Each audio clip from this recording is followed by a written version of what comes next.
principal motivo do acolhimento é a negligência. A negligência dos direitos básicos, né? De alimentação, proteção, saúde, educação. Então, a violência vem enrustida. Quando ela chega, nós pedimos para que o educador, né, o primeiro educador que tem o contato com a criança, dê o banho, acompanhe essa criança, né, e fique observando como é o comportamento dessa criança na casa. Grande parte, né, a gente tem por conta que os pais, né, os cuidadores responsáveis são usuários de droga, né, às vezes estão em situação de rua, acabam sendo negligentes. Então, a gente tem não violência, né, diretamente. Assim, a gente tem a violação dos direitos, né, direito à saúde, à educação, uma série de direitos. Atualmente, o uso de drogas tem esperado, né, porque os pais são dependentes e acabam, é o que a Bárbara falou, negligenciando os cuidados básicos com as crianças. Espera aí! Aqui! Essa criança, muitas vezes, tem distúrbio do sono, né, distúrbio alimentar, né? Então, na observação e na interação com as outras crianças, a gente começa a observar esses indícios, né, de que essa criança sofreu violência. Antes de chegar aqui, as crianças passaram pelo Conselho Tutelar e Ministério Público, fizeram exames de corpo de delito e souberam que teriam uma nova casa. Eu me sinto como se fosse um médico intensivista, uma vez que as situações que chegam ao nosso conhecimento são as situações graves e que demandam uma intervenção imediata. Então, as crianças estão em diversas situações aí de violação de direitos e muitas vezes a medida tem que ser efetivada imediatamente sob pena de causar um mal maior para a criança e para o adolescente. Tivemos um caso de uma criança que ela era vítima de maus tratos por parte do pai. Era uma menina pequena, de 5 anos de idade, e ela chegou numa situação de desespero que, em determinado dia, ela pegou uma malinha dela com algumas coisinhas dela, abriu a porta de casa e saiu chorando, desesperada. Ela chegou até a esquina ali próximo da casa dela, encontrou uma senhora e começou a desabar de choro, desesperada, pedindo ajuda. Aquela pessoa, que era uma total desconhecida dela, se compadeceu da situação dela, levou aquela menina que relatava ali os maus tratos físicos que ela e a mãe sofriam, levou aquela menina para atendimento no Conselho Tutelar e ela foi encaminhada para a delegacia e depois o caso veio até nós e nós acabamos tendo que acolher essa criança porque a mãe, infelizmente, naquela condição, não tinha condição de proteger adequadamente a sua filha. Muitas vezes a criança não consegue reconhecer que ela sofreu essa violência. E no decorrer do tratamento, né, do acompanhamento psicológico, ela vem a descobrir. E o serviço de acolhimento tem que dar suporte para essa criança, né? Porque ela vai cair em si, da história que ela viveu, né, da violência que ela sofreu. É o setor técnico que comunica essa criança que o pai perdeu a guarda dela, né, e explica o motivo da perda da guarda. Então, assim, é algo muito difícil. A violência doméstica é mais comum entre famílias com filhos.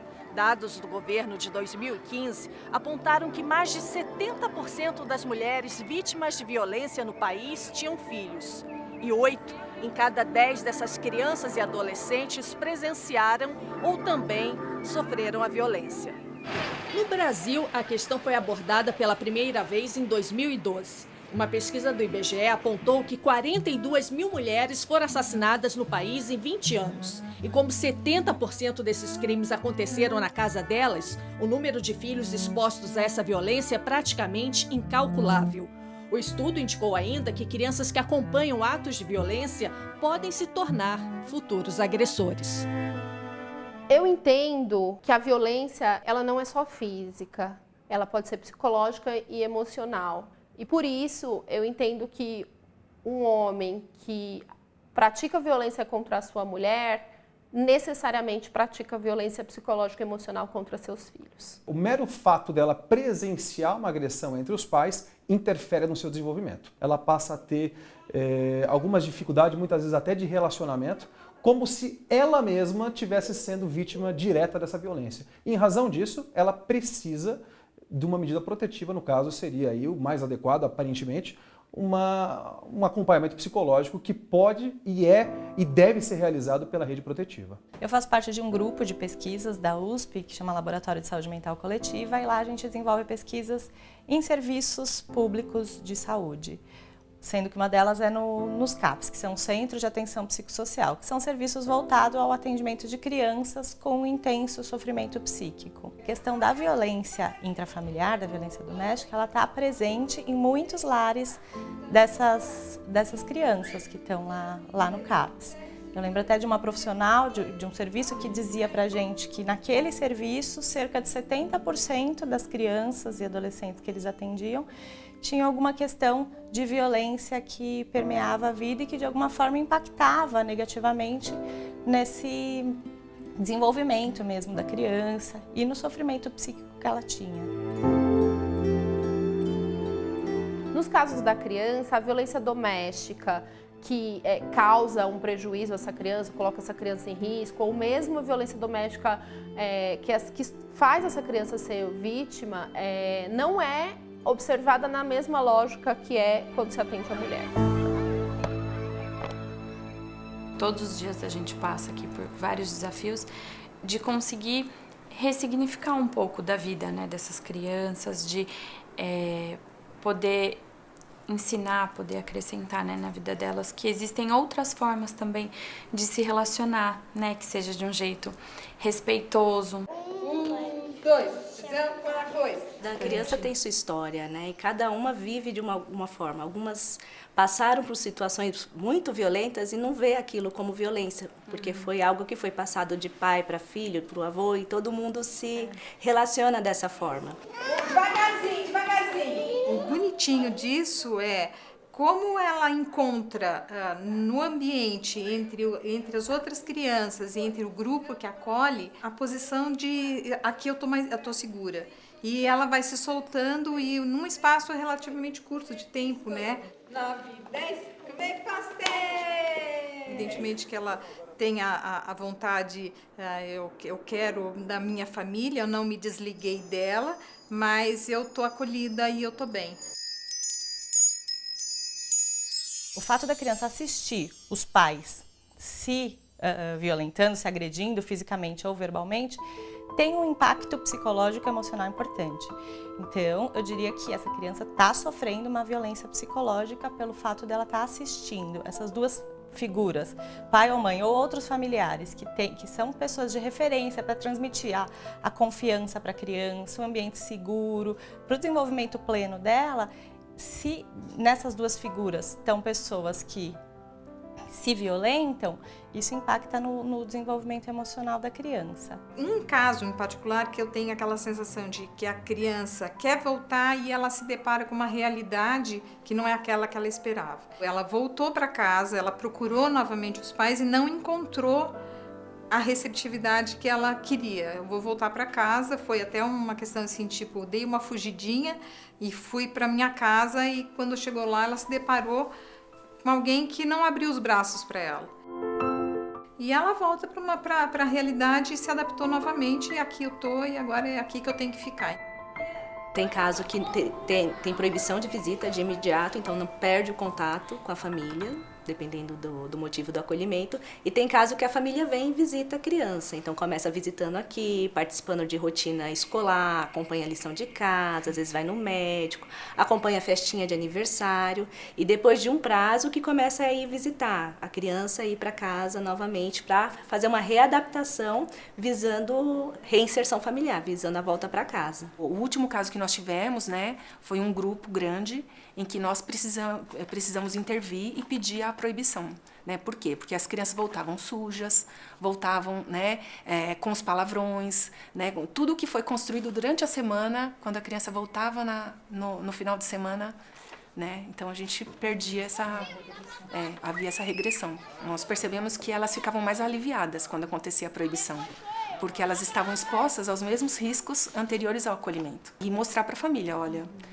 nós acompanhamos, vocês não deram conta, então infelizmente não vai ser possível. E acho importante falar também que quando a família tem autorização para visitar, a gente trabalha essa família também, né? Faz essa família entender os motivos do acolhimento, que às vezes a família não entende, que agiu de uma forma negligente, de uma forma violenta, e acaba trabalhando com essa família também. E algumas famílias aderem, né, aos encaminhamentos, procuram se superar, procuram seguir o que foi orientado para reaver a guarda da criança. E a gente vê crescimento da família também, uma reorganização bem importante.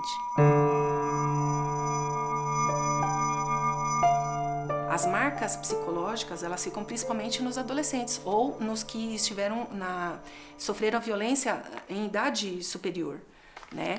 Então, é muito mais difícil de se recuperar, né? Por quê? Porque esse adolescente, ele vai ter questões psicológicas, questões sociais, questões, né, cognitivas, né? O atraso no desenvolvimento, né? O comprometimento no desenvolvimento na escola, né? Então, essa reparação de danos, ela é tentada aqui no serviço, né? Através do quê? Reforço escolar, acompanhamento psicológico. Evidentemente, isso ele vai trazer com ele, né? Até que um dia ele consiga se livrar de alguma forma, mas são coisas que a gente tem que lidar também, que muitas vezes a gente vai para casa e chora, né? Só que nós devemos levar em consideração a resiliência, né? Que é o quê? A condição que a criança, a pessoa possui, né? De estar se recuperando diante de determinada situação, né? Então, nós não temos como mensurar o impacto dessa violência, né? E nós não temos como mensurar a questão da resiliência dessa criança, né? Ou desse adolescente. Uma marca assim, que eu vejo, independente da idade, é a falta de confiança, né? Se tornam assim sujeitos que não confiam em si mesmo, né? Então assim, tem falta de confiança no próprio desempenho quanto à escola, né? A capacidade de aprender, desenvolver uma habilidade, né? E não confiam nos outros, né? Não confiam nos adultos. É isso, né? Não sabe de onde pode vir um perigo, de onde, né? De quem de repente eu vou me vincular afetivamente e tal, e de repente essa pessoa vai fazer algo que, né, que eu não vou gostar. Então, são sempre assim, desconfiados. A gente, às vezes, quando tá fora, né, da situação, a gente imagina que essas crianças vítimas, assim, diretamente, né, de violências ou que presenciaram, enfim, que elas vão chorar, que elas vão se revoltar, que, né, e não necessariamente. Às vezes elas vão simplesmente se emudecer, sabe, assim, ter uma apatia, sabe, assim, crianças que se tornam às vezes muito apáticas e indiferentes, assim, a situações que, acho que como uma defesa, né, também, que não há, então, e a gente vê isso, né, crianças muito novas, né, de 2, 3 aninhos, que assim, que não brincam, que não falam, que observam muito, mas assim, não reagem a estímulos, que se isolam. Isso é bem triste, assim, e acontece bastante. A violência contra a criança é o tema que mobiliza esta psicóloga há 30 anos. No Centro de Referência às Vítimas da Violência, que tem convênio com a Prefeitura da capital paulista, pelo menos 160 crianças são atendidas por mês. Todos eles sofrem um impacto grande, mas as crianças menores, as crianças pequenas, elas ficam assim paralisadas até, assustadas, com medo, né? Elas às vezes se escondem embaixo da mesa ou atrás da porta e ficam assim pedindo socorro, mas sem conseguir sair do lugar. Às vezes começa a ter uma situação de tique nervoso, repetitivo, né? Então tem um que, por exemplo, eu atendo, ele tem mania de balançar a cabeça, ele faz assim, sabe? Uma coisa, piscar o olho, né? Então, assim, são várias alterações, né, no corpo mesmo, para mostrar que tem uma tensão interna muito grande, né? Isso é um começo dos sintomas. Se a coisa persiste por muito tempo, ele pode se agravar e passar a ser um transtorno obsessivo-compulsivo mais grave, né? Que isso é o famoso TOC, né? Por exemplo, uma criança que tudo ela fazia 4 vezes. Então, assim, para sair de casa tinha que olhar 4 vezes se ela tranca a porta, se vai ao banheiro 4 vezes se ela acionou a descarga, daí para frente. Esses bonecos, eles vão fazer uma foto da família e a gente vai pedir para ela ir montando uma cena, né? É como se fosse um filme, né? Tem um disparador interno que a pessoa sabe qual a próxima etapa do filme, né? Então ela pode acionar esse botãozinho aí da memória e começar a sentir uma certa emoção que lembra a emoção daquele momento, lá na infância. Hoje a violência é entendida como um problema de saúde pública dos principais. Pessoas que sofrem violência têm maiores riscos de depois terem não só problemas nos relacionamentos, mas de terem transtornos mentais mesmo. Então, depressão é muito comum, transtornos de ansiedade diversos, uso e abuso de álcool e outras drogas. Então, isso pode prejudicar a vida daquela pessoa em diversas dimensões. Olha, tio! O acolhimento mais recente, né? A criança ficou 6 anos aqui no serviço e ela foi adotada. E essa criança mantém ainda o contato aqui na casa. Então ela participa das festas, o casal vem, né? Conversa com a equipe, visita as outras crianças. Então existe essa interação com a criança. E a gente percebe assim que foi fundamental essa criança ter o convívio com outra família, um outro modelo, um outro exemplo de família, né? Então a gente acredita que a cura, né, para a questão da violência é a reinserção familiar.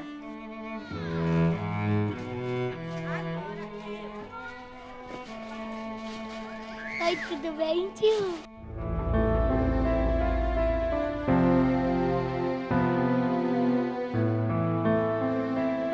Queria que você começasse contando pra gente como é que era a tua infância, o relacionamento com seus pais.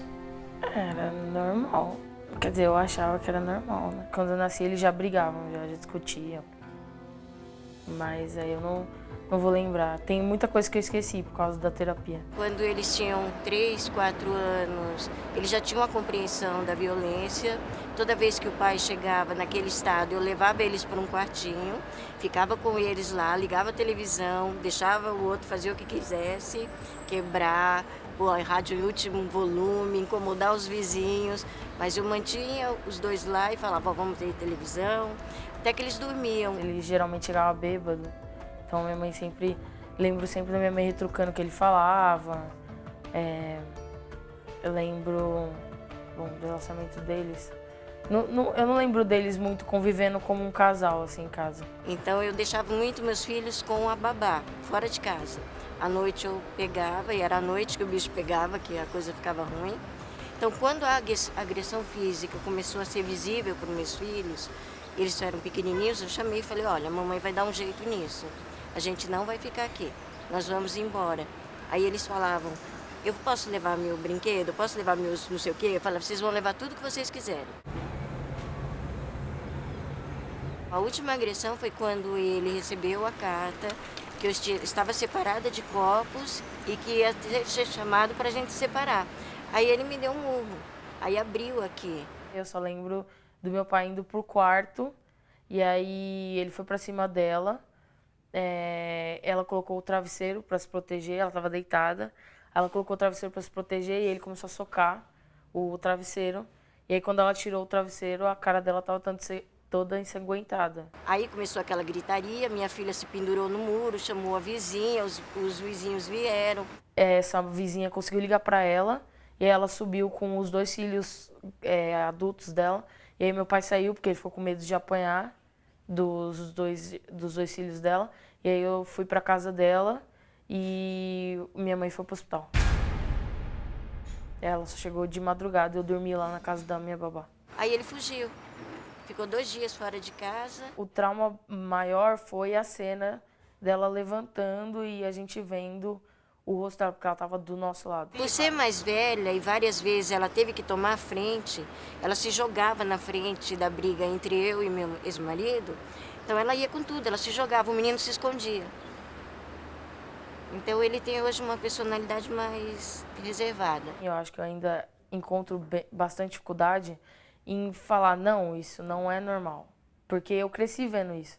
Então, uma parte minha, o subconsciente, acha normal.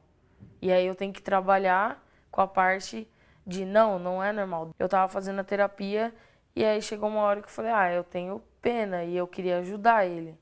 Porque Não sei se ele entende que é uma doença, não sei se ele entende que tem um tratamento certinho. Há 2, 3 anos atrás, ela descobriu os primos no Facebook.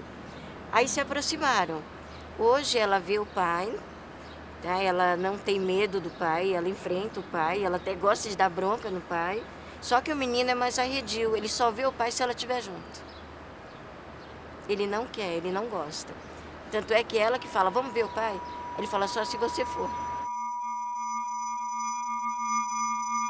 Eu ainda tenho muito medo, não medo de assustar, mas receio de entrar no assunto muito sério com ele. Tem esse impacto de paralisar a pessoa, né? Então, em vez dela conseguir, talvez, elaborar isso, conversar com essa mãe, nem que seja discutir com essa mãe mesmo, de como que ela se colocou nesse lugar, como que ela se permitiu isso, conversar com esse pai, enfim, conseguir repensar consigo também essas vivências. Então, não conversei com ele ainda sobre o que aconteceu entre ele e a minha mãe. E se permitir também viver, tentar e fazer diferente, como se apostando de que existem outras formas de relacionamento mesmo. Oi, Lourdes, Aline, boa tarde, tudo bom? Tudo jóia? Prazer. Como vai? Você está com o salão aberto até no feriado, Lourdes? Trabalhando um pouquinho hoje e logo vou descansar. Esse aqui quando eles eram pequenininhos, que eu tentava no aniversário sempre fazer um bolo, né? Para ver se melhorava os ânimos. Aqui é o Robson. É o Robson, Com é você. magrinho, Aquele não tinha casado ainda. Esse daqui é o Rodrigo, é o meu mais novo, que agora está com 36 anos. Quando você vê essa foto, o que te passa pela cabeça? Ai, que foi uma vida perdida. Eu era uma menina, 16 anos. Perdi minha juventude toda. Tinha tudo para ser uma família feliz. Infelizmente não deu. Mas o Robson hoje está bem, ele mora comigo, né, Robson? Quantos anos os seus filhos tinham na época que você separou? 18, o mais velho, e 5, o menor. Meu pai tinha uma habilidade imensa em fazer o terror psicológico. O que eu lembro do Convívio em Família é sempre de destruição, de medo, de coisas quebradas. Por exemplo, dia de Natal, a mãe montava a árvore de Natal, com aquele carinho de mãe, né? Com 4 filhos, 3 filhos na época. E aí eu lembro do Natal, assim, a árvore destruída, os presentes tudo jogado, comida esparramada pelo chão. Se eu paro para relembrar minha infância, eu só vejo coisa ruim. Eu não consigo, nunca vejo um momento de carinho, de fraternidade, de amizade. Eu não me recordo disso. Eu lembro de, assim, de ter que os familiares ir dormir em casa porque ele ficava andando à noite com uma faca. Então imagina você deitado no quarto e vendo a luz lá no corredor acesa e o reflexo dele passando com a faca, estilo filme de terror.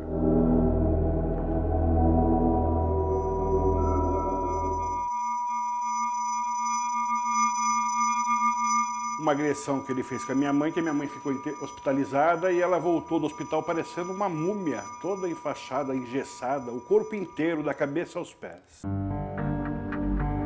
Ele bateu na minha nuca com um revólver, abriu a cabeça, né? Assim, começou a sair muito sangue. E ele, segurando o meu cabelo, ele percebeu que tinha sangue. Ele me levou para o chuveiro, me arrastou para o chuveiro. Ele estava com uma arma na mão. Então ele botou a arma em cima da mesa da cozinha, botou as balas da arma do lado e falou assim, hoje eu vou matar sua mãe e seu irmão, se referindo ao meu irmão mais velho. E entrou no quarto para bater nela. Aí a minha atitude, como eu vi naquela situação, foi pegar as balas do revólver e correr para a rua. E eu catei as balas do revólver e corri para casa de um colega de escola, contei a situação para os pais e tal. E eles acabaram me acolhendo naquela noite, né? E eu, na minha cabeça, eu tinha salvo a minha mãe porque eu tinha carregado as balas. Mas ele usou o revólver para bater nela de coronha e quebrou ela inteira com o revólver. corri em direção à rua onde meu filho mais velho estava chegando e me levou para o pronto-socorro. Ele e um amigo dele lá da frente, que tinha um carro. E ele ficou dentro de casa. Um dia eu acordei de manhã para ir para a escola, educação física, que na época tinha. Eu ia cedinho e eu lembro da minha mãe sentada na cozinha tomando café. Ela me chamou e falou assim: filho, se um dia a mãe for embora, você perdoa a mãe? Isso nunca vai sair da minha cabeça. E o moleque falei: ah, mãe, tá. E fui pro colégio. Quando eu retornei, ela já não estava mais. Quando eu decidi de ir embora, não foi que eu fui embora no mesmo dia. Levou um tempo, uns dias. Então eu falava para eles: se eu for embora, vocês vão estudando que eu volto para buscar vocês. Sabe, sempre jogando alguma coisa assim, mas não foi nada disso que aconteceu depois que eu fui embora. A agressão ficou focada nos filhos, totalmente nos filhos. Então eu saí de casa com 13 anos de idade. Fui morar nas ruas, morei nas ruas por quase 2 anos. Comia comida do lixo, dormia embaixo de caminhão parado, cometia pequenos furtos para poder comer, literalmente na rua. Eu vim ver só depois de 4 anos. Eu não tinha visto nenhuma vez mais ele. Não tive mais contato com meu pai, a gente não sabia o paradeiro da minha mãe até então. Eu fui para Araçatuba. Outra cidade. Outra cidade. E mesmo assim ele procurava minha mãe, minhas irmãs, e falava que ele ia me matar, ou que ele tinha me matado e jogado no rio para fazer psicologicamente o terror psicológico. Logo depois, a minha mãe, acho que depois que conseguiu se estabilizar, ela veio em busca dos filhos, começou a procurar. Tive um breve encontro com a minha mãe, mas eu estava revoltado, eu não quis ficar com ela, voltei para as ruas e continuei. Não existia família ali. Eu só tinha os filhos, mais nada. Tanto é que quando eu tinha meu filho menorzinho, eu estava dando de mamar e ele me deu um tiro. Um tiro de revólver mesmo. É que não pegou, não sei se o Robson lembra disso. Pegou lá no azulejo da casa e, sabe, ficou aquilo. Aquela criança chorava muito, porque a bala passou tão perto de nós dois. Não tenho lembrança da fisionomia do meu pai. Quando eu optei em sair de casa, ainda moleque, com 13 anos, eu rompi com o meu pai. Meu pai faleceu, se não me falha, em 2010, eu não fui no enterro. Para mim era uma pessoa estranha. Então não tem essa referência. O mais velho é o que teve maior vivência com ele, chegou a trabalhar com ele, meu pai tinha oficina mecânica, meu irmão seguiu a carreira. O Robson foi o que ficou mais traumatizado com tudo isso. Eu tenho dificuldade em falar eu te amo. Eu acho que eu não acredito na frase eu te amo, né? Nem na época que você namorava, nem no início do namoro, você nunca falou te amo para sua ex-mulher? Não falo. Fiquei 20 anos com ela. Tenho 2 filhos, uma menina de 22 anos, um menino de 14. Eu não consigo ser uma pessoa amorosa com eles. Tenho dificuldade nessa relação. É como se me faltasse a referência de família. Falar eu te amo, esquece. Nunca eu falo. Nunca. E se você falar pra mim eu te amo, eu já fico arisco. Eu não acredito. Pra mim ninguém me ama. Assim, o amor eu enxergo o amor hoje como uma coisa muito delicada. Eu acho que assim, as pessoas te amam enquanto precisam. A hora que não precisam, que você não é mais útil, não te amam mais. Então assim, eu não enxergo aquela possibilidade de amor infinito, amor verdadeiro. Pra mim, não. Eu acho que minha mãe me ama. Acho. Você não consegue falar eu te amo? Não consigo. Nem pra ela, nem pra ninguém. Não consigo. Que referência que eu tenho de amor? Eu não tenho referência de amor.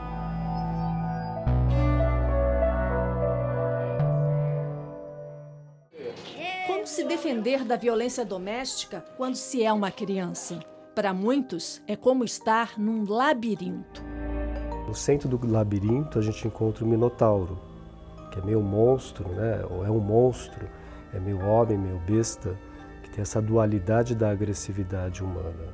Representa um conflito interno, é algo que não foi integrado. Labirinto é tema vasto na literatura. Assim, o escritor Jorge Luiz Borges se imaginou perdido com sua mulher. Este é o Labirinto de Creta, cujo centro foi o Minotauro, que Dante imaginou como um touro com cabeça de homem, e em cuja rede de pedra perderam-se tantas gerações, onde Maria Codoma e eu nos perdemos naquela manhã, e continuamos perdidos no tempo, esse outro labirinto. Existe uma pesquisa feita pela British Columbia, uma universidade, onde ela traz um percentual assustador de psicopatas ocupando uma posição dentro da empresa, que é o CEO, que é o presidente, que é quem coordena, quem manda, né? Dizem que pode chegar a 16% na população mundial de CEOs sendo psicopatas. Então o psicopata ele tem uma dificuldade, principalmente de empatia, de se colocar no lugar do outro, de ética, de moral, são altamente manipuladores. É uma proporção muito grande de pessoas que podem ter passado por violência. O labirinto pode ser feito um paralelo, né, como se fosse o inconsciente, porque a gente não sabe o que tem dentro dele, a gente não sabe o que há na próxima curva. O problema é que existe uma tarefa a ser feita, que é uma elaboração ou uma integração de conteúdos do inconsciente para a consciência, né, que a gente poderia então falar que é matar o monstro, ou absorvê-lo, integrá-lo. Quando as pessoas não conseguem fazer isso, elas ficam dando voltas em círculo. A minha psicóloga costuma dizer que eu escondo a menininha, porque eu vi toda essa situação e aí eu criei outra personalidade mais durona. Agora eu tô com a terapia, tô tentando desconstruir, mas eu sempre fico na defensiva. Fiz por pouco tempo terapia, mas acabei desistindo porque tudo que a terapeuta falava comigo me remetia à família. E aí eu ficava mal. Então assim, eu ia para fazer terapia e saía mal da terapia. Então eu achei melhor também parar. Porque assim, tocar no assunto me remete talvez não em lembrança, mas desperta um sentimento angustiante em mim. É bem difícil. Eu conheço um CEO que passou por uma violência específica. Ele me disse que o pai dele o pegava quando ele tinha 4, 5 anos de idade, ele morava num prédio alto. E quando ele não fazia dever de casa, o pai o pegava pelos pés e colocava para fora da janela no prédio e dizia que ia soltá-lo. Tinha momentos em que ele disse, eu queria que ele soltasse. Ele falou, eu sabia que ele não ia me soltar, mas eu desejava que ele me soltasse naquele momento. E esse profissional agora relatando isso com tanta verdade, buscando ajuda. Mas esse especificamente buscou ajuda, estava querendo, mas tantos outros não têm a menor consciência disso, né? E acaba agindo dentro dessa raiva, dentro dessa angústia, desse medo, né? Desse desrespeito. Uma mulher é agredida no Brasil e a realidade não é nem um pouco cor-de-rosa. Meu nome é Ana Cecília, dos Santos Teixeira, sou conhecida no mundo do rap como Aninha. Me mandou calar a boca e não me respondeu, insisti foi mal e ele me bateu. Meu pai não é um homem, como é que eu posso dizer assim, um homem carinhoso, né, nordestino, foi criado no meio de pessoas muito ricas, onde tinha... Pode-se dizer escravos, porque o jeito que eles viviam lá, né? E na família do meu pai era muito comum que o homem mandasse na casa e que ele batesse na mulher. Era normal. Quando chovia em São Sebastião, acabava a luz. E esse Natal, eu lembro que minha mãe cozinhou o dia inteiro. E minha mãe reclamou com ele assim, mas já, você tá bêbado, não sei o quê. Minha mãe já tinha arrumado a mesa, ele deu um soco na mesa e a mesa era de vidro muito grosso. No que ele deu esse soco, o vidro, a comida inteira foi pro chão. Inteira. Eu cheguei do trabalho, eles estavam brincando, aí eu tomei banho, botei uma camisola, vestidinho, assim, uma roupinha normal e sentei na mesa para comer alguma coisa. Eu estava jantando e eles brincando lá fora. E aí ele começou a discutir. E eu não falava nada. Por eu não falar nada, ele veio e deu um murro em cima da mesa. E a mesa era redonda com um tampo de vidro. E aí caiu tudo em cima das minhas pernas. E aí eu dei um grito. Eu tinha medo dele. Só dele falar Ana Cecília, eu fazia xixi na roupa. Quando falava o nome completo, né? Eu tinha muito medo dele. Criança, desde pequenininha, ela se espera que no ambiente familiar, que é o seu primeiro ambiente de vida, ela vai se fortalecendo e se constituindo como pessoa, como sujeito. Então essa relação com os cuidadores é muito importante para o desenvolvimento dela. Eu tenho mais dois, uma irmã, a Celecina, e o Bonifácio.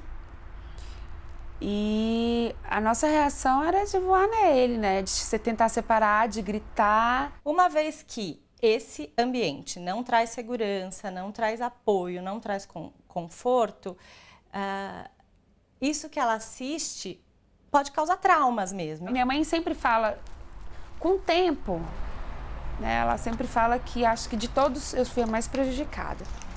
Porque eu demorei a ler, eu reprovei muito a 5ª série. Então, assim, eu tinha muito medo, eu era muito medrosa. Eu joguei todo o estresse dessa situação nos meus dentes, tanto que eu demorei muito, eu usei 10 anos aparelho. Ela teve problema para aprender, de aprendizado, ela teve que fazer tratamento com psicóloga. Uma amiga minha conseguiu na UNB, eu ia todas as vezes, mas ele nunca foi. A psicóloga veio aqui tentar falar com ele, ele não quis. Eu vim entender da violência quando a gente mudou para São Sebastião, porque eu já estava maiorzinha. Eu já tinha 5 para 6, então eu já entendia.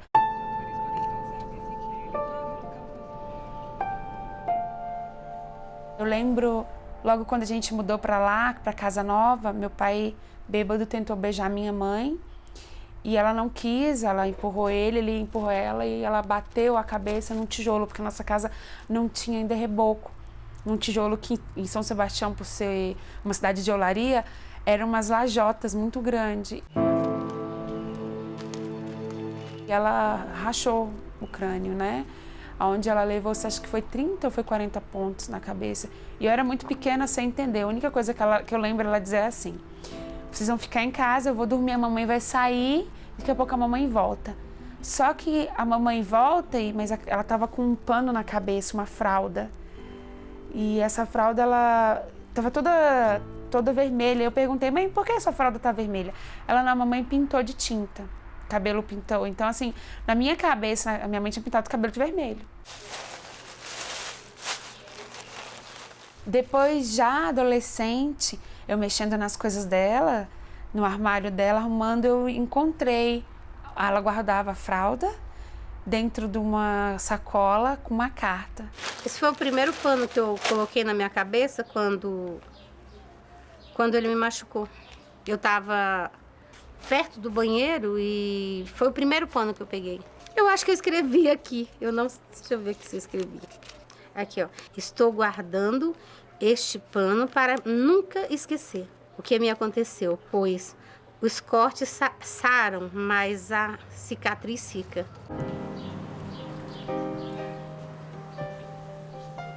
Eu acho que ela guardou, eu não vou dizer por vingança, nem por lembrança, porque quem quer lembrar de coisas ruins? Eu guardei para eu não esquecer e ainda continuar vivendo com ele.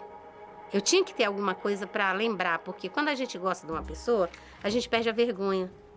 Mas naquelas alturas do campeonato eu já não tinha mais amor, mas eu tive esse medo. E sempre que eu lembrasse que eu tinha essa lembrança, eu não ia querer voltar para ele. Aí eu comecei a trabalhar no divórcio.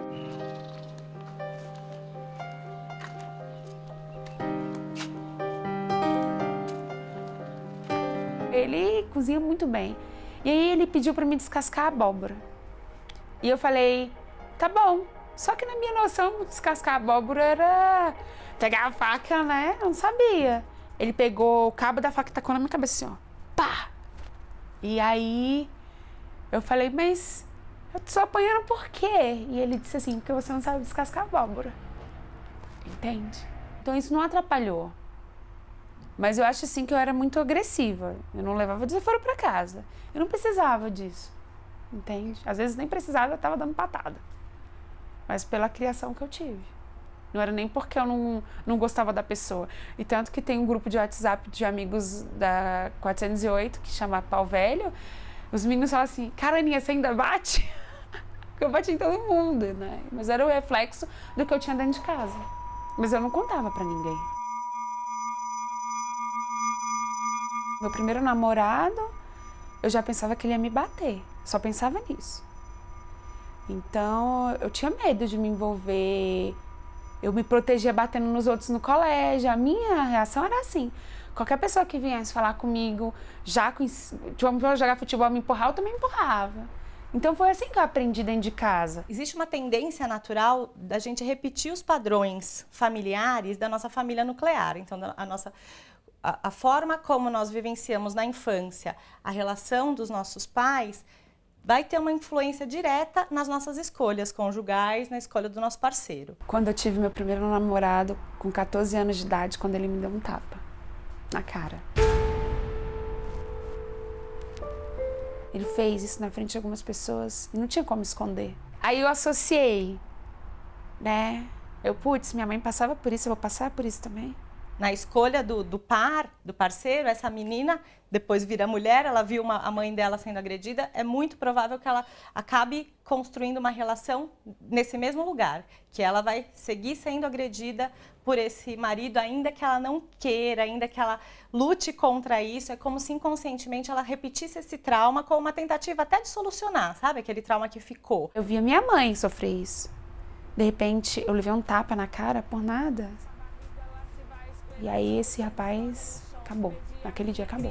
Aquele monstro que um dia prometeu me amar. Parecia incontrolável, eu não pude evitar. E alguns anos atrás eu contei isso.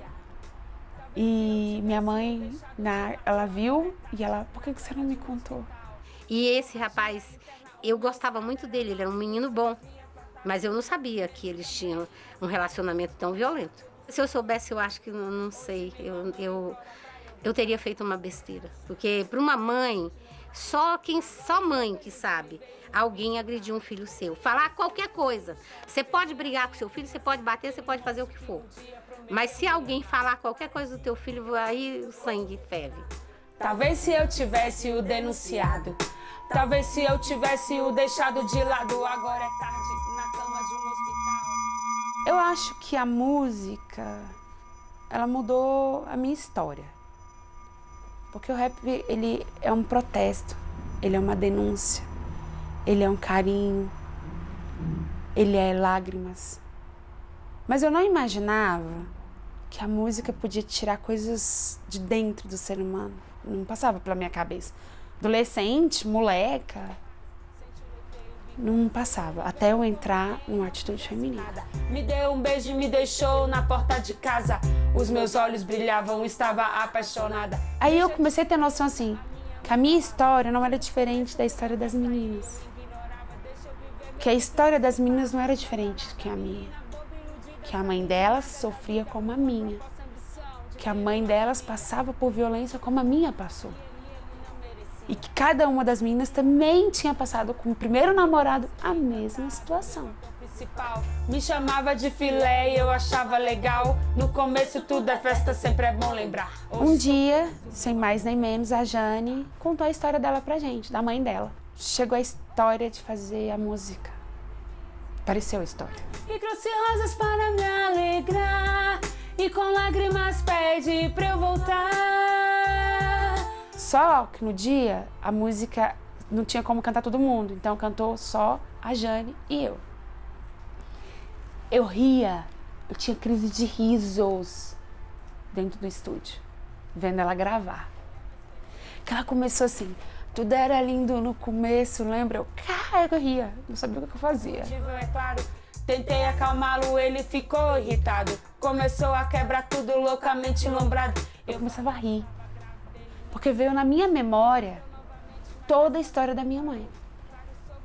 Porque a menina começa a ter um relacionamento com o homem, era tudo lindo, era tudo maravilhoso, até ela casar, sair de casa, porque os pais brigavam, e ela sofreu a violência onde ela engravidou e ela veio a óbito. Graças a Deus que a minha mãe não morreu. Mas a minha mãe perdeu. A mãe da Jane perdeu. Entendeu? A mãe da Jane apanhou, a mãe da Ellen apanhou, a mãe da Gisele apanhou. Eu falei que estava grávida, ele não me escutou. Me bateu novamente, mas dessa vez não parou. E com o clipe também eu tive uma crise de riso, assim, muito grande. Tive uma crise de riso porque as cenas do clipe foram gravadas na sala da minha casa. E veio tudo na minha mente, o que meu pai fazia. Vários socos na barriga, ela se vai, esperança, o sangue escorre no chão, perdi a minha criança. Tem casos nos shows de mulher falar: ai, Ana, eu apanho. Como teve um caso, a gente foi cantar em Minas, a mulher tinha uma queimadura daquele ferro de boi horrível na perna, onde ela aguentava há anos apanhar do marido. Ela ficou sem fala durante anos por causa daquela queimadura. Você imagina o cara deixar 48 horas um ferro ali para deixar a marca. E ela disse que ela só se libertou depois que ela escutou a música Rosas. Agora é tarde, na cama do hospital. Hemorragia interna, o meu estado era mau. Aí que eu vim tomar de conta que a música ela poderia mudar. Meu próprio pai, ele falou pra mim: através dessa música nunca mais eu vou bater em ninguém. Entende? Aí você fala: cara, eu fiz uma coisa boa. Agora estou feliz, ele veio me visitar. É dia de finados, muito tarde pra chorar. Hoje eu não tenho medo dele, ao contrário, amo meu pai. É um momento... Eu tenho pena. Meu sentimento por ele é pena, é triste, mas é o sentimento que eu tenho dele, porque meu pai é um homem doente, ele acabou com a família dele 2 vezes, porque ele casou de novo, ele casou com uma mulher da minha idade. Ele tem 2 filhos de outro casamento. E por causa dessa agressividade, de não querer se tratar, porque eu vejo isso como uma doença. Né? Meu pai é amputado de uma perna por causa da diabetes. Então eu tenho pena. É muito importante que o limite seja posto pela mulher. Eu me separei em 2003. Em 2004, o SEDES, o Instituto SEDES Sapiense, chamou 20 organizações para fazer uma formação na violência doméstica. Eu sou assistente social há 35 anos, trabalho numa ONG da Vila Prudente. Quando eu fui indicada para fazer esse projeto, eu falei: meu Deus, lá vem todos os meus fantasmas comigo. Não vou querer ouvir aquilo, não vou querer ver aquilo. Mas depois você fala: não, é pro trabalho, é o meu lado profissional, eu tenho que ir, eu tenho que fazer.